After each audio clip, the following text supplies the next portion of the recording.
Go into it. 3, 4, 7, 8. Back.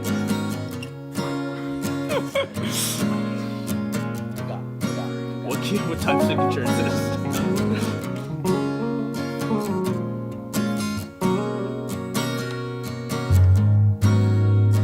My name is Marcello Ramirez. I have a band called Serenade, and I'm from Hopatcong, New Jersey. The foundation of my music taste comes from a lot of punk and indie rock. Yeah, the first record I bought was Shenanigans by Green Day.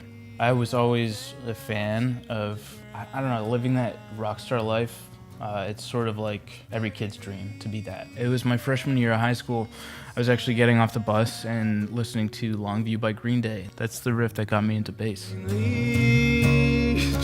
I feel relief from this bitter heat. I was in a band in high school that I played bass in, and it was a lot of fun. Like, the guitarist there taught me so much because he's like a child prodigy, and that gave me an opportunity to kind of like learn how to do a lot of the more advanced things that he was doing. It just gave me an idea of what playing better sounds like and looks like.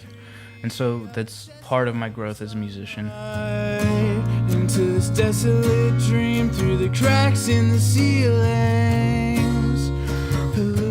My approach to songwriting is basically I just wait until I feel something very strongly, and then I'll figure out what key I want to play in. Yeah, and then I'll just proceed with that. I mean, I just want to channel what I'm feeling into a song, basically.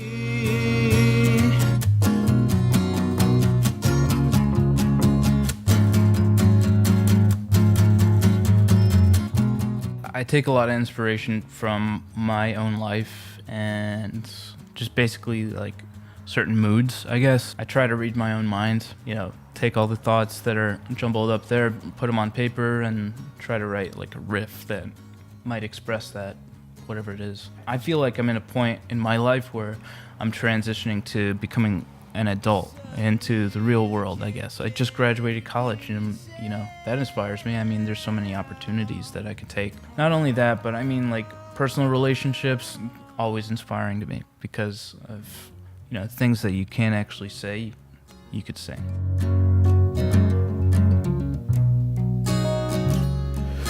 Mostly, I wonder if I'm gonna see her again if I melt away from this ice bed. Oh my God, social media is so exhausting to me. I mean, I personally, if I had the money, I would hire somebody to do it. I'd just throw all that out the window, and just leave it for somebody else to help me with. There's a lot of outreach that can be done in social media, and that it could be useful to get the information across. I mean, if you create something that strikes a chord with somebody that makes them want to share it, then you never know. The music you make or the art you make could just explode overnight. It really depends on what you're doing, I guess. It could be a useful thing, but also at the same time, it's very distracting, from what's real, really important, which is what you're creating, I guess. That should come in first before the actual social media stuff. The guitar playing comes first for me. I'll pick up a guitar before I pick up my phone, and because of that, it makes it easy for me to just focus on the music more than promoting it. It's also fun for me to make videos about, the stuff that I'm doing and with the band and everything. Yeah, as long as I'm making something, I'm kind of enjoying it. Forced to reside, forced to reside, forced to reside. I prefer performing live. I mean, I love recording the music because then it gives you something for people to leave with after you play. But at the same time, the process of recording music can be so tedious, and also it's mad expensive. So we just finished up the first EP. It's called Intimate Angles.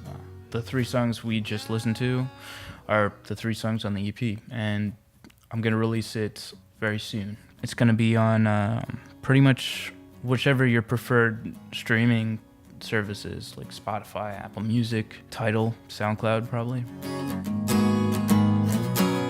So long, state bird of New Jersey, and the cardinal sins. I've been worried, I've been too far into the... I actually tracked it just before I graduated with my friend Nick Grinnell, who really transformed the EP with, his creative mixing. Basically, it was just us crammed into his studio late at night, and I recorded my vocals and the guitars, some of the paint bucket sounds and the claps that you hear. It was pretty fun because, we were basically just hanging out. We were gonna have a couple different instruments on it, like cajon and some bass as well, and then some group vocals. Now, we knocked out 3 songs in that one night, but the first song I did like a couple weeks earlier. That was another spontaneous session too. I just showed up with my guitar for that one, and we basically took what we had in the room and worked with it. I would like hit the walls for like some kick drums and some paint buckets and clapping. Consider this a token or a heavenly warning. It really depends on how you define success. That's what I've been told, and that's what I believe that. Whatever your definition of success may be, then makes it a successful career. But at the same time, I guess there are other, awards and stuff like that you could win, but they don't necessarily lead to a fulfilling life, because art is about self-expression, and so I think it should be left at that. Successful career as an artist should be one where you can express yourself truthfully. To relate to the manic